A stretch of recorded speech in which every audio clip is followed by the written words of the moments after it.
movement, like pouring hot chocolate in a mug, clapping your hands, or hitting a gong.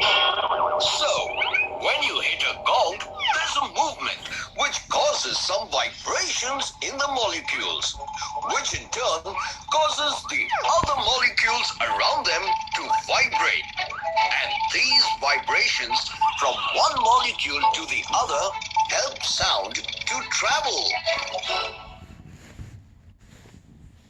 Tell me, right? Well, because I was in vacuum.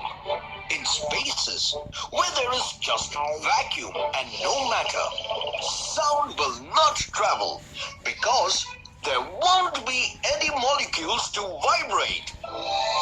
Frequency is an important measure of sound. When there are more number of sound waves passing through a fixed place at a given time, it means that the frequency is high. When the number of waves become less, we hear low frequency sound waves. The human ear is capable of detecting frequencies between 20 Hz to 20,000 Hz. Any frequency above or below that is inaudible to the human ear. Higher frequency sound waves will give us a higher pitch. Take a guitar and play the heavier string. Hearing the buzz? Now, play the thinner string.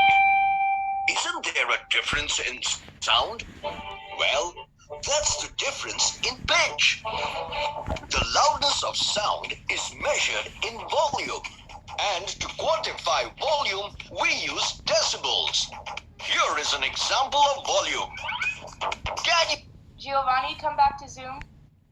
tell me now? Trivia time!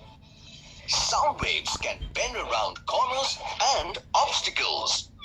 Any sound with a frequency below 20 Hz is called infrasound, and any sound with a frequency above 20,000 Hz is known as ultrasound. So, this is me zooming out. Tune in next time for more